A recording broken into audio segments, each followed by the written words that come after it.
ಇವತ್ತು ಬಹಳಷ್ಟು ಡಿಗ್ರಿ ಮುಗಿಸ್ಕೊಂಡು ಬಹಳಷ್ಟು ಬೆಂಗಳೂರಿಗೆ ವಲಸೆ ಬರ್ತಿರ್ತಾರೆ. ಸೊ ಅದನ್ನ ನಮ್ಮ ಊರಲ್ಲೇ ಕೂಡ ನಾವು ಇಂಥದನ್ನ ಮಾಡಿದಾಗ ಕುರಿ ಮೇಯಿಸಿ ಕುಬೇರನಾಗ್ರಿ ಅಂತ ಬರೆದಿರ್ತಾರೆ. ಸೊ ಆಡು ಮೇಯಿಸಿ ಕೂಡ ಕುಬೇರನಾಗ್ಬೋದು. ಬಹಳಷ್ಟು ರೈತರು ಹೇಳ್ತಿರ್ತಾರೆ ಬಹಳ ನಮ್ಗೆ ಬಹಳ ಅನುಕೂಲ ಆಗಿದೆ ಸರ್, ನಮ್ಮ ಆರ್ಥಿಕ ಮಟ್ಟ ದ್ವಿಗುಣಗೊಳಿಸಿದೆ. ಒಂದೊಂದೇ ನಾನು ಸಕ್ಸಸ್ ಸ್ಟೋರಿಯನ್ನ ಇಲ್ಲೇ ಚಿಂತಾಮಣಿ ಇರ್ಬೋದು, ಬೇರೆ ಬೇರೆ ಇರ್ಬೋದು, ಅದನ್ನೆಲ್ಲ ಹೇಳ್ಕೊಳ್ತಾ ಹೋಗ್ತೀನಿ.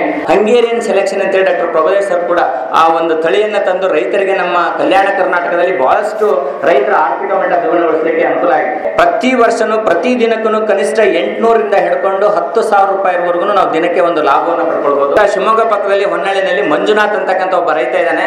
ಕೇವಲ ಲವ್ ಬರ್ಡ್ಸ್ ಅನ್ನ ಮಾಡಿ ಅವನು ಸುಮಾರು ಒಂದು ವರ್ಷಕ್ಕೆ 1,25,000 ರೂಪಾಯಿ ತಗೊಳ್ತಾ ಇದ್ದಾನೆ. ಸಮಗ್ರ ಕೃಷಿ ಪದ್ಧತಿ ಅಂತಂದ್ರೆ ಇದು ಒಂದು ವಿಶಿಷ್ಟವಾಗಿರ್ತಕ್ಕಂಥ ಒಂದು ಪದ್ಧತಿ, ಅಂದ್ರೆ ಒಂದು ಸಂಕೀರ್ಣ ವ್ಯವಸ್ಥೆಯಾಗಿದ್ದು ಮಣ್ಣು, ನೀರು ಮತ್ತು ಅನೇಕ ಸಂಪನ್ಮೂಲಗಳನ್ನ ಸಮಗ್ರವಾಗಿ ಮತ್ತು ಶಕ್ತಿ, ಬಂಡವಾಳ ಹಾಗೂ ಇತರೆ ಪರಿಕರಗಳನ್ನ ಒಂದಕ್ಕೊಂದು ಪೂರಕವಾಗಿ ನಿರ್ವಹಣೆ ಮಾಡುವ ಒಂದು ಕೃಷಿ ಪದ್ಧತಿಗೆ ಸಮಗ್ರ ಕೃಷಿ ಪದ್ಧತಿ ಅಂತಾರೆ. ಇದರಲ್ಲಿ ಪ್ರಮುಖವಾಗಿ ಬೆಳೆಗಳು ಪ್ರಮುಖವಾಗಿದ್ದು ಅದಕ್ಕೆ ಉಪಕಸುಗಳು ಪೂರಕವಾಗಿರ್ತಕ್ಕಂಥದ್ದಕ್ಕೆ ನಾವು ಸಮಗ್ರ ಕೃಷಿ ಪದ್ಧತಿ ಅಂತ ಕರಿತೀವಿ.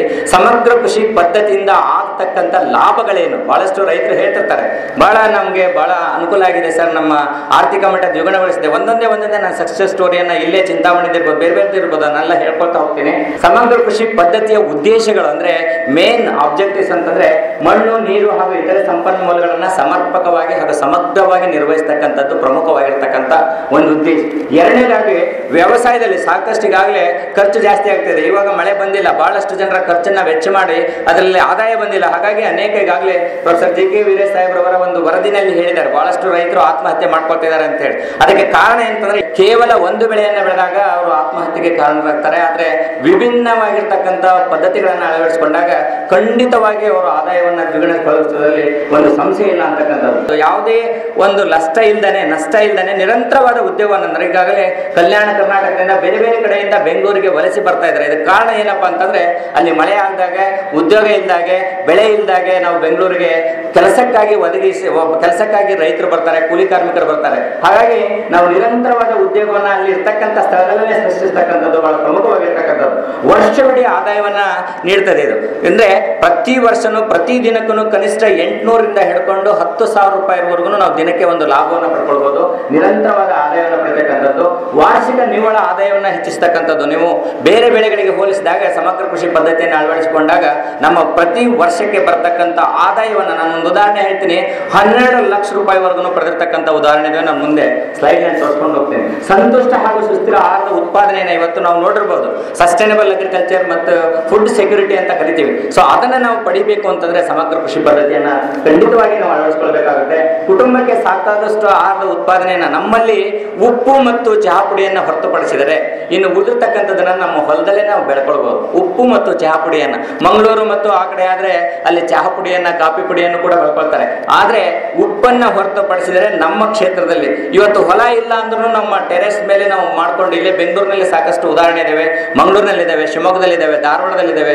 ಟೆರೆಸ್ ಮೇಲೆನೂ ಕೂಡ ವಿಜಯ ಅಂಗಡಿ ಅಂತ ಹೇಳಿ ದೂರದರ್ಶನದಲ್ಲಿ ತಾವೆಲ್ಲ ನೋಡಿದ್ದೀರಾ. ಸೊ ಅವರು ಉತ್ತಮವಾಗಿರ್ತಕ್ಕಂಥ ಮಾದರಿಗಳನ್ನು ಕೂಡ ಮಾಡಿ ರೈತರಿಗೆ ಒಂದು ಮಾರ್ಗದರ್ಶಿಯಾಗಿದ್ದಾರೆ. ಸೊ ಅದು ದುಡ್ಡು ಜಾಸ್ತಿ ಬಂದಾಗೆ ನಮ್ಮ ರೈತರ ಆರ್ಥಿಕ ಮಟ್ಟ ಜಾಸ್ತಿ ಆಗುತ್ತೆ. ಕೃಷಿ ತ್ಯಾಜ್ಯ ಉಳಿದ ವಸ್ತುಗಳನ್ನ ಪುನರ್ಬಳಕೆ ಮಾಡ್ತಕ್ಕಂಥದ್ದು ಬಹಳಷ್ಟು ನಾವೆಲ್ಲ ನೋಡ್ತಿರ್ತೇವೆ. ಭತ್ತ ಹಾರ್ವೆಸ್ಟ್ ಮಾಡಿದ ಮೇಲೆ ಅದರ ಹುಲ್ಲನ್ನ ಸುಡ್ತಿರ್ತಾರೆ, ಹತ್ತಿ ಬಿಡಿಸ್ಕೊಂಡ ಮೇಲೆ ಹತ್ತಿ ಕಟ್ಟಿಗೆಯನ್ನ ಸುಡ್ತಿರ್ತಾರೆ, ಅಥವಾ ತೊಗರಿಯನ್ನು ಬೆಳೆದಾಗ ಬೇರೆ ಬೇರೆ ಬೆಳೆಗಳನ್ನ ಬೆಳೆದಾಗ ಉಳಿದಿರ್ತಕ್ಕಂಥ ಪಳವಳಿಕೆಗಳನ್ನ ಬೆಂಕಿ ಹಚ್ಚಿ ಸುಡ್ತಕ್ಕಂಥದ್ದನ್ನು ನೋಡಿದೆ. ಇದಕ್ಕೆ ಸಾಕಷ್ಟು ನಮಗೆ ದುಷ್ಪರಿಣಾಮಗಳಾಗ್ತವೆ. ದಯವಿಟ್ಟು ಅದನ್ನು ಪುನರ್ಬಳಕೆ ಮಾಡ್ತಕ್ಕಂಥದ್ದನ್ನು ಕೂಡ ಇದರಲ್ಲಿ ನಾವು ಕಂಡುಕೊಂಡಿದ್ದೇವೆ. ಇದು ರೈತರೇ ಭಾಗವಹಿಸಿ, ಸ್ವತಃ ರೈತರೇ ತಮ್ಮಷ್ಟಕ್ಕೆ ತಾವೇ ಭಾಗವಹಿಸಿ ಮಾಡ್ತಿರ್ತಕ್ಕಂಥ ಪದ್ಧತಿ ಆಗಿದ್ರಿಂದ ಅದರಲ್ಲಿ ಬರ್ತಕ್ಕಂಥ ನ್ಯೂನ್ಯತೆಗಳು, ತೊಂದರೆಗಳನ್ನ ಅನೇಕ ವಿಜ್ಞಾನಿಗಳು, ಕೃಷಿ ಇಲಾಖೆ, ತೋಟಗಾರಿಕೆ ಇಲಾಖೆ, ಸೆರಿಕಲ್ಚರ್, ಬೇರೆ ಬೇರೆ ಇಲಾಖೆ ಅಧಿಕಾರಿಗಳು ನಮ್ಮ ಕ್ಷೇತ್ರಕ್ಕೆ ಬಂದಾಗ ಈಗಾಗಲೇ ಸಾಹೇಬರು ಒಬ್ಬ ರೈತರ ಉದಾಹರಣೆಯನ್ನು ಹೇಳಿದರು. ಅವರ ಹೊಲ ನಮ್ಮ BSc ಅವರಿಗೆ ಒಂದು ಮಾದರಿಯ ತಾಕು ಆಗಿದೆ ಅಂತ ಹೇಳಿದ್ರು. ಸೊ ನಾವೆಲ್ಲರೂ ಅಲ್ಲಿ ವಿಸಿಟ್ ಮಾಡಿದಾಗ ಅಲ್ಲಿ ಬರ್ತಕ್ಕಂಥ ಸಮಸ್ಯೆಗಳಿಗೆ ತಕ್ಕನಾಗಿರ್ತಕ್ಕಂಥ ಉತ್ತರವನ್ನು ಕೂಡ ಪಡೆಯಲಿಕ್ಕೆ ಸಾಧ್ಯವಾಗುತ್ತೆ ಅಂತಕ್ಕಂಥದ್ದು ಇದರ ಮೂಲ ಉದ್ದೇಶ. ತಾಂತ್ರಿಕವಾಗಿ, ಆರ್ಥಿಕವಾಗಿ, ಸಾಮಾಜಿಕವಾಗಿ ಇದು ಉತ್ತಮವಾಗಿರ್ತಕ್ಕಂಥದ್ದು. ಎಲ್ಲಾ ತರದ ಜನರು ಕೂಡ, ನಾನೇ ದೊಡ್ಡ ರೈತ ಮಾಡ್ಕೊಳ್ಬೋದು, ಮೀಡಿಯಂ ರೈತ ಮಾಡ್ಕೊಳ್ಬೋದು, ಸಣ್ಣ ರೈತ ಮಾಡ್ಕೊಳ್ಬೋದು, ಎಲ್ಲಾ ತರದ ಎಲ್ಲಾ ವರ್ಗದ ರೈತರು ಕೂಡ ಸಮಗ್ರ ಕೃಷಿ ಪದ್ಧತಿಯನ್ನ ಅಳವಡಿಸಿಕೊಳ್ಬಹುದು ಅಂತಕ್ಕಂಥದ್ದು. ಕುಟುಂಬದ ವಿವಿಧ ಬೇಡಿಕೆಗಳನ್ನ ನಾನು ಆಗ್ಲೇ ಹೇಳಿದೆ, ಎಲ್ಲಾ ತರದ ಬೇಡಿಕೆಗಳನ್ನ ಉಪ್ಪನ್ನ ಹೊರತುಪಡಿಸಿದ್ರೆ ಎಲ್ಲವನ್ನೂ ಕೂಡ ನಮ್ಮ ಹೊಲದಲ್ಲಿ ಬೆಳ್ಕೊಂಡು ನಾವು ಅದನ್ನ ಈಡೇರಿಸಿಕೊಳ್ಬಹುದು. ರೈತರ ಜೀವನ ಕಾಂಚಾಣಂ ಕಾರ್ಯಸಿದ್ಧಿ ಅಂತ ಹೇಳ್ತೀವಿ. ದುಡ್ಡು ತನ್ನಷ್ಟಕ್ಕೆ ತಾನೇ ಚೆನ್ನಾಗಿ ಬಂದಾಗ ನಮ್ಮ ಮಕ್ಕಳಿಗೆ ಉತ್ತಮವಾದ ಶಿಕ್ಷಣವನ್ನ ಕೊಡ್ತೇವೆ, ಮನೆಯನ್ನು ಕೊಟ್ಕೊಳ್ತೇವೆ, ಮತ್ತೆ ನಮ್ಮ ಜೀವನ ಮಟ್ಟ ತುಂಬಾ ಚೆನ್ನಾಗಿ ಸುಧಾರಣೆ ಆಗ್ತಕ್ಕಂಥದ್ದು ಮೂಲ ಉದ್ದೇಶ. ಸೊ ಸಮಗ್ರ ಕೃಷಿ ಪದ್ಧತಿನಲ್ಲಿ ಅಳವಡಿಸ್ತಕ್ಕಂಥ ಮಾದರಿಗಳಂದ್ರೆ ಆಯಾ ಕ್ಷೇತ್ರಕ್ಕೆ ಹೊಂದಿಕೊಳ್ತಕ್ಕಂಥ ಬೆಳೆಗಳು. ಇಲ್ಲಿ ಭತ್ತ ಇರ್ಬೋದು, ತೊಗರಿ ಇರ್ಬೋದು, ಶೇಂಗಾ ಇರ್ಬೋದು, ರಾಗಿ ಇರ್ಬೋದು, ಸಿರಿಧಾನ್ಯಗಳಿರ್ಬೋದು, ಆ ಬೆಳೆಗಳನ್ನ ಆಯ್ಕೆ ಮಾಡ್ತಕ್ಕಂಥದ್ದು. ತೋಟಗಾರಿಕೆ ಬೆಳೆಗಳಲ್ಲಿ ವಿಶಿಷ್ಟವಾಗಿ ಆಯಾ ಕ್ಷೇತ್ರಕ್ಕೆ ಹೊಂದಿಕೊಳ್ತಕ್ಕಂಥ ತೋಟಗಾರಿಕೆ ಬೆಳೆಗಳು, ಅಂಜೂರ ಇರ್ಬೋದು ಅಥವಾ ಸಪೋಟ ಇರ್ಬೋದು, ಮ್ಯಾಂಗೋ ಇರ್ಬೋದು, ಹೀಗೆ ತೋಟಗಾರಿಕೆ ಬೆಳೆಗಳನ್ನ. ಹೈನುಗಾರಿಕೆಯನ್ನ ಯಾರು ಮಾಡ್ತಾರೆ? ಬಹಳಷ್ಟು ನಾನು ತುಂಗಭದ್ರಾ ಅಚ್ಚುಕಟ್ಟು ಪ್ರದೇಶದಲ್ಲಿ ಕೆಲಸ ಮಾಡ್ತಿರುವಾಗ ರೈತರು ಆಂಧ್ರದಿಂದ ವಲಸೆ ಬಂದಿರತಕ್ಕಂಥ ರೈತರಲ್ಲಿ ಹೊಲದಲ್ಲಿ ಗುಡಿಸ್ಲಾ ಕಟ್ಕೊಂಡಿರ್ತಾರೆ. ಅವ್ರ ಹೊಲದಲ್ಲಿ ಒಂದು ಎಮ್ಮೆ ಅಥವಾ ಒಂದು ಆಕಳ ಇದ್ದೇ ಇರುತ್ತೆ. ಕಾರಣ ಇಷ್ಟೇ, ಯಾರು ಹೈನುಗಾರಿಕೆಯನ್ನ ಮಾಡ್ಕೊಳ್ತಿರ್ತಾರೆ ಅವರ ಖರ್ಚು ಕೂಡ ಕಮ್ಮಿ ಆಗುತ್ತೆ, ಮನೆಗೆ ಬೇಕಾಗಿರ್ತಕ್ಕಂಥ ಎಲ್ಲಾ ಮೂಲ ವಸ್ತುಗಳನ್ನ ಪಡ್ಕೊಳ್ಬಹುದು ಅಂತಂದು ಹೈನುಗಾರಿಕೆನಲ್ಲಿ. ಅದರ ಜೊತೆಗೆ ಆಡು ಸಾಕಾಣಿಕೆ ನಾವೆಲ್ಲ ನೋಡ್ತಿರ್ತೇವೆ. ಕೃಷಿ ಇಲಾಖೆ, ತೋಟಗಾರಿಕೆ ಇಲಾಖೆ ನಮ್ಮ ಬಸ್ ಸ್ಟ್ಯಾಂಡ್ ಪಕ್ಕದಲ್ಲಿ ಅಥವಾ ರೈತ ಸಂಪರ್ಕ ಪಕ್ಕದಲ್ಲಿ ಗೋಡೆಗಳ ಮೇಲೆ ಬರೆಸಿರ್ತಾರೆ, ಕುರಿ ಮೇಸಿ ಕುಬೇರನಾಗ್ರಿ ಅಂತ ಬರೆದಿರ್ತಾರೆ. ಸೊ ಆಡು ಮೇಸಿ ಕೂಡ ಕುಬೇರನಾಗ್ಬೋದು, ಕುರಿ ಸಾಕಾಣಿಕೆ ಮಾಡಿ ಕುಬೇರನಾಗ್ಬೋದು. ಸೊ ಅದರ ಜೊತೆಗೆ ಮೀನು ಸಾಕಾಣಿಕೆ, ಕೃಷಿ ಹೊಂಡ. ಈಗಾಗಲೇ ಕೃಷಿ ಇಲಾಖೆನವರು ಅನೇಕ ಒಂದು ರಿಯಾಯಿತಿ ದರದಲ್ಲಿ ಕೃಷಿ ಹೊಂಡವನ್ನು ಮಾಡಲಿಕ್ಕೆ 1,25,000 ರೂಪಾಯಿವರೆಗೂ ಕೊಟ್ಟರು. ಕೃಷಿ ಹೊಂಡ ನಿರ್ಮಾಣ ಮಾಡೋದ್ರ ಜೊತೆಗೆ ಹನಿ ನೀರಾವರಿಯನ್ನು ಅಳವಡಿಸಿಕೊಳ್ಳೋದ್ರ ಜೊತೆಗೆ ತುಂತುರು ನೀರಾವರಿಯನ್ನು ಅಳವಡಿಸಿಕೊಳ್ಳೋದ್ರ ಜೊತೆಗೆ ಕೃಷಿ ಹೊಂಡ ಉಪಯೋಗ ಆಗುತ್ತೆ. ಅದಷ್ಟೇ ಅಲ್ಲ, ಸಂದಿಗ್ಧ ಹಂತದಲ್ಲಿ ಬೆಳೆಗಳಿಗೆ ನಾವು ಉತ್ತಮವಾದ ನೀರಾವರಿಯನ್ನು ಮಾಡುವುದರ ಮುಖಾಂತರ ಸ್ವಲ್ಪ ನೀರಿನಲ್ಲಿ ಆರ್ಥಿಕ ಮಟ್ಟವನ್ನು ದ್ವಿಗುಣಗೊಳಿಸಬಹುದು ಅನ್ನೋದು ಕೃಷಿ ಹೊಂಡ. ಅದರಲ್ಲಿ ಮೀನು ಸಾಕಾಣಿಕೆ, ರಾವು, ಕಾಟ್ಲಾ, ಮೃಗಾಲ್ ಮತ್ತು ಹಂಗೇರಿಯನ್ ಸೆಲೆಕ್ಷನ್. ಇಲ್ಲೇನೆ ನಮ್ಮ JKVKಯಿಂದ ಹೆಬ್ಬಾಳ ವಿಶ್ವವಿದ್ಯಾಲಯದಿಂದ ಹಂಗೇರಿಯನ್ ಸೆಲೆಕ್ಷನ್ ಅಂತೇಳಿ ಡಾಕ್ಟರ್ ಪ್ರಭುದೇವ್ ಸರ್ ಕೂಡ ಆ ಒಂದು ತಳಿಯನ್ನು ತಂದು ರೈತರಿಗೆ ನಮ್ಮ ಕಲ್ಯಾಣ ಕರ್ನಾಟಕದಲ್ಲಿ ಬಹಳಷ್ಟು ರೈತರ ಆರ್ಥಿಕ ಮಟ್ಟ ದ್ವಿಗುಣಗೊಳಿಸಲಿಕ್ಕೆ ಅನುಕೂಲ ಆಗಿದೆ. ಎಂಟಮಾಲಜಿನಲ್ಲಿ ಬಹಳಷ್ಟು ತೊಂದರೆ ಕೊಡ್ತಕ್ಕಂಥ ಕೀಟಗಳಿದ್ರು ಕೂಡ ಉಪಕಾರಕ ಕೀಟಗಳು ಬಹಳ ಇದಾವೆ. ಸೊ ಅದರಲ್ಲಿ ಪ್ರಮುಖವಾಗಿರ್ತಕ್ಕಂಥದ್ದು ಎರೆಹುಳು ಕೃಷಿ. ಸೊ ಎರೆಹುಳು ಕೃಷಿಯನ್ನು ಕೂಡ ನಾವು ಕೃಷಿ ತ್ಯಾಜ್ಯಗಳನ್ನು ಬಳಸಿಕೊಂಡು ಎರೆಹುಳು ಕೃಷಿಯನ್ನು ಮಾಡೋದು. ಜೇನು ಕೃಷಿ, ಇಲ್ಲಿ ಧಾರವಾಡ ಬೆಂಗಳೂರು ಕೃಷಿ ವಿಶ್ವವಿದ್ಯಾಲಯ ಜೇನು ಕೃಷಿನಲ್ಲಿ ತನ್ನದೇ ಆಗಿರ್ತಕ್ಕಂಥ ಛಾಪವನ್ನು ಮೂಡಿಸಿದೆ. ಜೇನು ಕೃಷಿಯನ್ನು ಕೂಡ ಮಾಡ್ಕೊಳ್ಬಹುದು.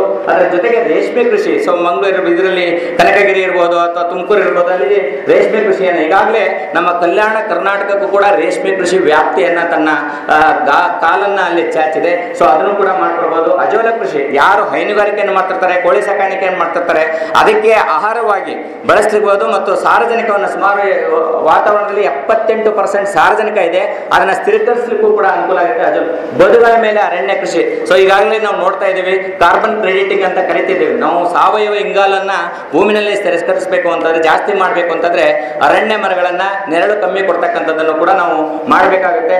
ಅದರ ಜೊತೆಗೆ ಹೈನುಗಾರಿಕೆ, ಕೋಳಿ ಸಾಕಾಣಿಕೆ ಮಾಡಿದಾಗೆ ಮೇವು ಘಟಕ ಬಹಳ ಪ್ರಮುಖವಾಗಿರ್ತಕ್ಕಂಥದ್ದು. ನಾನು 2016ರಲ್ಲಿ ಸೂಪರ್ ನೇಪಿಯರ್ ಅನ್ನ ಸಿರುಗುಪ್ಪದಲ್ಲಿ ಇಂಟ್ರೊಡ್ಯೂಸ್ ಮಾಡಿದಾಗ ಒಬ್ಬ ರೈತರ ಜೊತೆಗೆ ಇಡೀ ಕರ್ನಾಟಕದಾದ್ಯಂತ ಸೂಪರ್ ನೇಪಿಯರ್ ಅನ್ನ ಮಾಡ್ತಿದ್ದಾರೆ. ಇಲ್ಲೇ ಮೊನ್ನೆ ತಾನೇ ಒಬ್ರು ಮೇಡಮ್ ಇಲ್ಲಿಂದ ಫೋನ್ ಮಾಡಿದ್ರು, ಸೂಪರ್ ನೇಪಿಯರ್ ಅನ್ನ ನಾವು ಡೆಮಾನ್ಸ್ಟ್ರೇಷನ್ ಕೊಡ್ತಾ ಇದ್ದೇವೆ, ಕಟಿಂಗ್ಸ್ ಅನ್ನ ಯಾವ ತರ ಅಂತೇಳಿ. ಸೊ ಅತಿ ಹೆಚ್ಚು ಇಳುವರಿಯನ್ನು ಕೊಡ್ತಕ್ಕಂಥದ್ದು ಮೇವಿನಲ್ಲಿ ಯಾವ್ದಾದ್ರು ತಳಿ ಇತ್ತಂದ್ರೆ ಸೂಪರ್ ನೇಪಿಯರ್. 1 ಎಕರೆಗೆ 200 ಟನ್ ಅಷ್ಟು ಮೇವನ್ನ ಕೊಡ್ತಕ್ಕಂಥದ್ದು.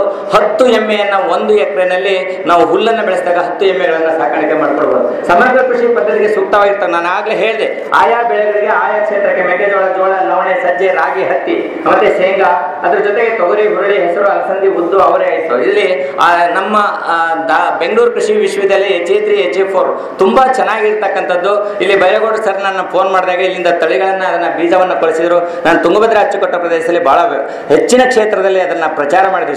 ಯಾರ್ಯಾರು ಸಮಗ್ರ ಕೃಷಿ ಪದ್ಧತಿಯನ್ನು ಮಾಡ್ಕೊಳ್ತಿದ್ದಾರೆ. ಮತ್ತು ಮೊನ್ನೆ ತಾನೇ ನಮ್ಮ ಅಗ್ರೋನಮಿಸ್ಟ್ ಮೀಟ್ ನಲ್ಲಿ ರೈಸ್ ಬೀನ್ಸ್ ಬಗ್ಗೆ ಸಾಕಷ್ಟು ಇಲ್ಲಿ ಸಂಶೋಧನೆ ಮಾಡಿದ್ದನ್ನ ನಾವು ಕೃಷಿ ವಿಶ್ವವಿದ್ಯಾಲಯ ರಾಯಚೂರಿನಲ್ಲಿ ಕೂಡ ಮಾಡ್ತಿದ್ದೇವೆ. ರೈತರ ಹೊಲದಲ್ಲಿ ಕೂಡ ಸೂರ್ಯಪಾನ, ಶೇಂಗಾ, ಔಡ್ಲ, ಎಳ್ಳು ಹೀಗೆ ಎಣ್ಣೆಕಾಳುಗಳ ಬೆಳೆಗಳು ಮತ್ತು ತೋಟಗಾರಿಕೆ ಬೆಳೆಗಳಲ್ಲಿ ಬಾರೆ, ಅಂಜೂರ, ಪೇರ್ಲ, ಚಿಕ್ಕು, ನೆಲ್ಲಿ, ಡ್ರ್ಯಾಗನ್ ಫ್ರೂಟ್ ಮತ್ತು ಹುಣಸೆ. ಡ್ರ್ಯಾಗನ್ ಫ್ರೂಟ್ ಈಗ ಹೆಚ್ಚಿನ ಕ್ಷೇತ್ರದಲ್ಲಿ ಬೆಳೀತಕ್ಕಂಥದ್ದು. ರೈತರು ಯಾರಾದರೂ ಹಣ್ಣು ಇತ್ತಂದ್ರೆ ಡ್ರ್ಯಾಗನ್ ಫ್ರೂಟ್ ಈಗಾಗಲೇ ಸುಮಾರು 70ರಿಂದ 80 ರೂಪಾಯಿ ಇರ್ತಕ್ಕಂಥದ್ದು ಈಗ 40ರಿಂದ 50 ರೂಪಾಯಿಗೆ ಒಂದು ಹಣ್ಣು ಬಂದಿದೆ.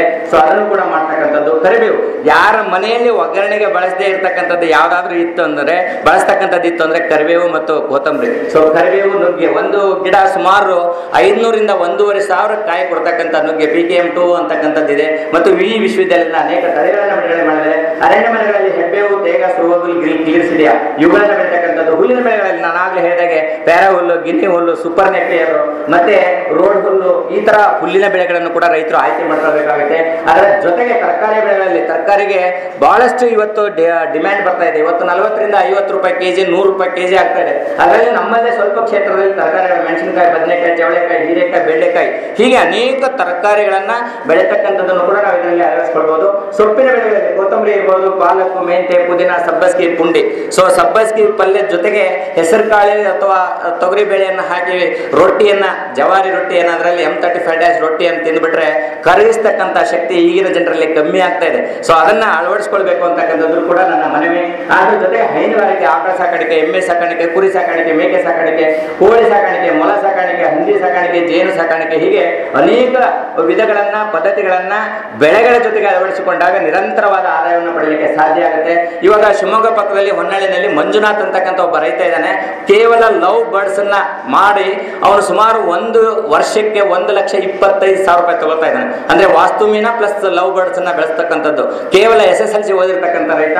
ಅದರ ಜೊತೆಗೆ ಕಾಂಪೋಸ್ಟ್ ಮತ್ತು ಎರೆಹುಳು ಗೊಬ್ಬರವನ್ನು ತಯಾರು ಮಾಡ್ಬೋದು. ಇವೆಲ್ಲ ಸಮಗ್ರ ಕೃಷಿಯ ಪದ್ಧತಿಯ ಒಂದು ವಿಧಾನಗಳು. ಸಮಗ್ರ ಕೃಷಿಯ ಪದ್ಧತಿಯ ಮಾದರಿಗಳನ್ನ ಯಾವ ರೀತಿ ಮಾಡ್ಕೊಳ್ಬೋದು ಅಂದ್ರೆ ಬೆಳೆಗಳ ಜೊತೆಗೆ ಹೈನುಗಾರಿಕೆ, ಕೋಳಿ ಸಾಕಾಣಿಕೆ, ಎರೆಹುಳು ಗೊಬ್ಬರ ತಯಾರಿಕೆ, ಕೃಷಿ ಅರಣ್ಯ ಇದೊಂದು ಮಾದರಿ ಆದ್ರೆ, ಬೆಳೆ ಉತ್ಪಾದನೆ ಜೊತೆಗೆ ಜೇನು ಸಾಕಾಣಿಕೆ, ಜೀವರಸಾರ ಘಟಕ, ರೇಷ್ಮೆ ಕೃಷಿ, ಎರೆಹುಳು ಗೊಬ್ಬರ ತಯಾರಿಕೆ ಇದೊಂದು ಮಾದರಿ. ಅದರ ಜೊತೆಗೆ ಬೆಳೆ ಉತ್ಪಾದನೆ ಹೀಗೆ ಒಂದು ಕಾಂಪೋನೆಂಟ್ ಅನ್ನ ಒಂದೊಂದನ್ನ ನಾವು ಆಡ್ ಮಾಡ್ಕೊಂಡಾಗ ಆಯಾ ಕ್ಷೇತ್ರಕ್ಕೆ ಹೊಂದಿಕೊಳ್ತಕ್ಕಂಥ ಬೆಳೆಗಳಿರ್ಬೋದು, ತೋಟಗಾರಿಕೆ ಬೆಳೆಗಳಿರ್ಬೋದು, ಹೈನುಗಾರಿಕೆ ಅವುಗಳನ್ನ ಅಳವಡಿಸಿಕೊಂಡು ಮಾಡಿದಾಗ ವಿವಿಧ ಮಾದರಿಗಳನ್ನು ಈಗಾಗಲೇ ನಮ್ಮಲ್ಲಿ ದಿಗ್ಗಜರು 3-6 ರೈತರು ಕೂತಿದ್ದಾರೆ. ಸಮಗ್ರ ಕೃಷಿ ಪದ್ಧತಿನಲ್ಲೇ ತಮ್ಮದೇ ಆದ ಛಾಪವನ್ನು ಮೂಡಿಸಿರ್ತಕ್ಕಂಥವ್ರು ಇದ್ದಾರೆ. ಅವರ ಅನುಭವವನ್ನು ಕೂಡ ಮುಂದೆ ನಾವು ನೋಡೋಣ. ಸೊ ಇದು ಒಂದು ಕುಟುಂಬದಲ್ಲಿ ಸುಮಾರು 5-6 ಜನ ಇತ್ತು ಅಂದ್ರೆ ಯಾವ ರೀತಿಯಾಗಿ ನಾವು ಮಾಡ್ಕೊಳ್ಬೇಕಂದ್ರೆ ಪ್ರಮುಖವಾಗಿ ಊಟಕ್ಕೆ ಬೇಕಾಗಿರ್ತಕ್ಕಂಥ ಬೆಳೆಗಳನ್ನ ಬೆಳೀತಕ್ಕಂಥದ್ದು, ಅದರಿಂದ ಬರ್ತಕ್ಕಂಥ ಏನು ಹುಲ್ಲು ಬರುತ್ತೆ ಅದನ್ನ ದನಕರುಗಳಿಗೆ ಹಾಕ್ತಕ್ಕಂಥದ್ದು, ದನಕರುಗಳ ತೊಟ್ಟೆಯಿಂದ ಬರ್ತಕ್ಕಂಥದ್ದನ್ನ, ಹಕ್ಕಿಯಿಂದ ಬರ್ತಕ್ಕಂಥದ್ದನ್ನ, ಸಗಣಿ ಇರ್ಬೋದು ಅಥವಾ ಕಸ ಇರ್ಬೋದು ಅದನ್ನ ಮ್ಯಾನ್ಯುವಲ್ ಆಗಿ ಮಾಡ್ಕೊಂಡು ಮತ್ತು ಬಯಲಿನಲ್ಲಿ ಅದನ್ನ ಹೊತ್ಕೊಂಡು ಅದರಿಂದ ನೀರು ಬರ್ತಕ್ಕಂಥದ್ದನ್ನ ಎಫ್ಲುಯೆಂಟ್ ಅನ್ನ ನಾವು ಕೃಷಿ ಹೊಂಡಕ್ಕೆ ಬಿಟ್ಟಾಗ ಮೀನಿಗೆ ಒಂದು ಆಹಾರವಾಗುತ್ತೆ.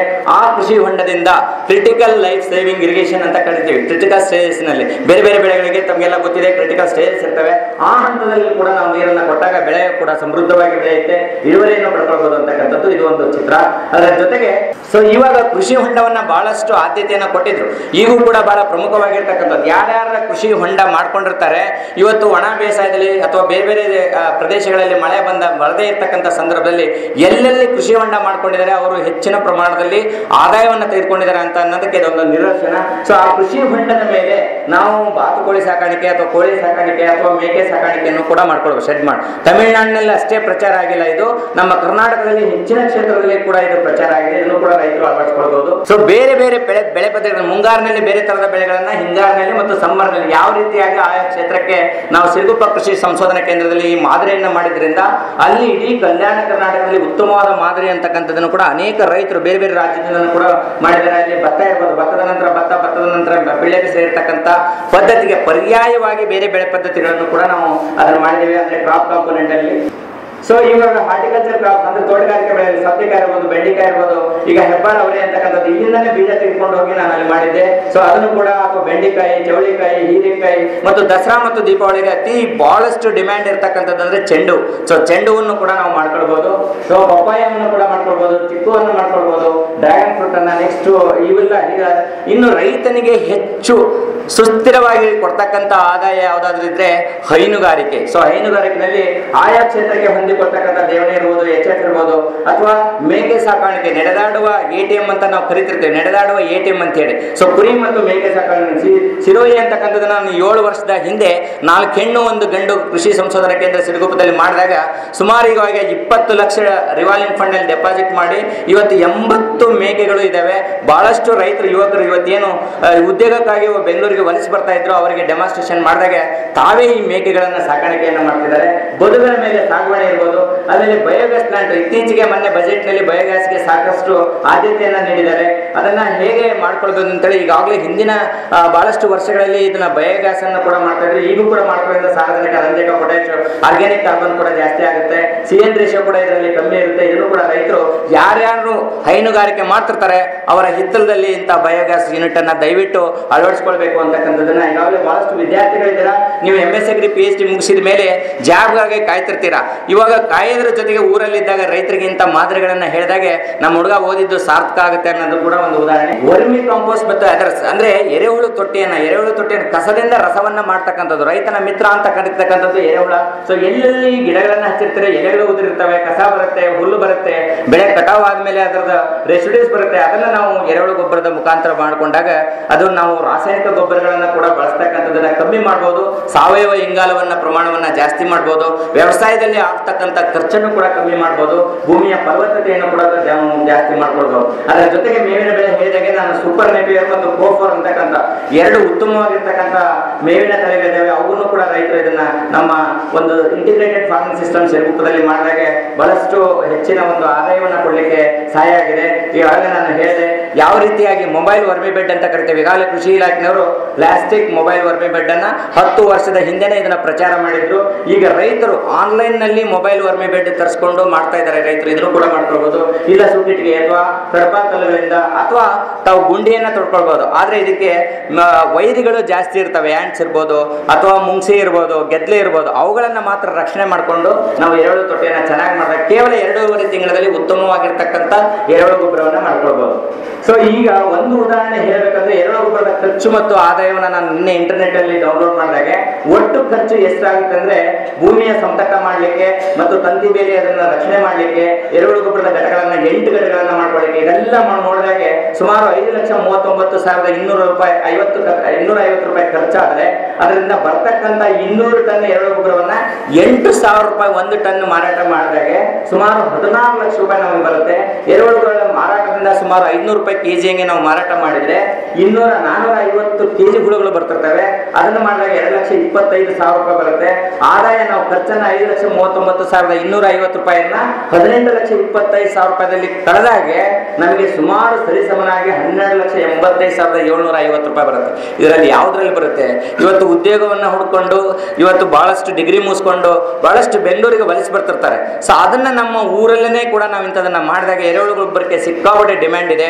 ಎಂಟ್ರಪ್ರಿನರ್ಶಿಪ್ ಅಂತ ಹೇಳ್ತಿರ್ತೀವಿ, ಉದ್ಯೋಗವನ್ನ ಸೃಷ್ಟಿಸ್ತಕ್ಕಂಥದ್ದು. ನಾವೇ ಇನ್ನೊಬ್ಬರಿಗೆ ಮಾದರಿ ಆಗಲಿಕ್ಕೆ ಇದೊಂದು ಉದಾಹರಣೆ. ಸೊ ಈಗ ಬೆಳೆಗಳನ್ನ ಇದಷ್ಟೇ ಅಲ್ಲ, ಮೆಣಸಿನಕಾಯಿ ಇಡೀ ತುಂಗಭದ್ರಾ ಅಚ್ಚುಕಟ್ಟು ಪ್ರದೇಶದಲ್ಲಿ ಅತಿ ಹೆಚ್ಚು ಕ್ಷೇತ್ರದಲ್ಲಿ ಬೆಳೀತಕ್ಕಂಥದ್ದಂದ್ರೆ ಇವಾಗ ಸಿಂಜೆಂಟಾ ಅಂತಕ್ಕಂಥದ್ದು ಮತ್ತು ಬೇರೆ ಬೇರೆ ತಳಿಗಳನ್ನ ಬೆಳೀತಿದ್ದಾರೆ. ಅದರ ಜೊತೆಗೆ ಔಡ್ಲನ್ನ, ತೊಗರಿಯನ್ನ ಮತ್ತು ಸಂರಕ್ಷಿತ ಕೃಷಿನಲ್ಲಿ ಪ್ರೊಟೆಕ್ಟೆಡ್ ಕಲ್ಟಿವೇಶನ್ ಅಲ್ಲೂ ಕೂಡ ಈ ಮೆಣಸಿನಕಾಯಿಯನ್ನು ಬೆಳೀತಿದ್ದಾರೆ. ಮತ್ತೆ ಮಲ್ಚಿಂಗ್, ಪ್ಲಾಸ್ಟಿಕ್ ಮಲ್ಚಿಂಗ್ ಮಾಡ್ಕೊಂಡು ಕಲ್ಲಂಗಡಿಯನ್ನ, ಕರಿ ಕಲ್ಲಂಗಡಿ ಅದನ್ನು ಕೂಡ ಬೆಳೀತಿದ್ದಾರೆ. ಅದನ್ನು ಕೂಡ ರೈತರು ಬಳಸ್ತಾರೆ. ತರಕಾರಿಗಳನ್ನ ಟೊಮೆಟೊ, ಆಮ್ರೆ, ಬದನೆಕಾಯಿ ಮತ್ತೆ ಬೆಂಡೆಕಾಯಿ ಈ ರೀತಿ ತರಕಾರಿಗಳನ್ನು ಕೂಡ ನಾವು ಸಮಗ್ರ ಕೃಷಿ ಪದ್ಧತಿಯಲ್ಲಿ ಹಣ್ಣುಗಾರಿಕೆ ಬೆಳೆಗಳಿಂದ ಪೇರ್ಲ ಇರ್ಬೋದು ಅಥವಾ ಪಪಾಯ ಇರ್ಬೋದು, ಎರೆಹುಳು ಗೊಬ್ಬರದ ತೊಟ್ಟಿ ಮೇಲೆ ದಯವಿಟ್ಟು ರೈತರು ನೆರಳನ್ನ ಒದಗಿಸಬೇಕಾಗುತ್ತೆ. ಆ ನೆರಳನ್ನ ಒದಗಿಸಿದಾಗ ಸೋರೆಕಾಯಿ ಆಗಿರ್ಬೋದು, ಹಾಲುಗುಂಬಳಕಾಯಿ ಆಗಿರ್ಬೋದು, ಹೀರೆಕಾಯಿ ಆಗಿರ್ಬೋದು, ಬಳ್ಳಿಗಳನ್ನ ಹಬ್ಬಿಸೋದ್ರಿಂದ ನೆರಳು ಕೊಡೋದ್ರ ಜೊತೆಗೆ ನಮಗೆ ಅಲ್ಪ ಪ್ರಮಾಣದಲ್ಲಿ ಆದಾಯವನ್ನು ಕೂಡ ಪಡ್ಕೊಳ್ಬಹುದು. ಮತ್ತು ತೋಟಗಾರಿಕೆ ಬೆಳೆಗಳನ್ನ ಅಳವಡಿಸಿದಾಗ ಕೆಲವಲ್ಲಿ ಜಾಗ ಇರುತ್ತೆ, ಅದರ ಮಧ್ಯದಲ್ಲಿ ನಾವು ತರಕಾರಿಗಳನ್ನು ಕೂಡ ಬೆಳ್ಕೊಳ್ಬಹುದು.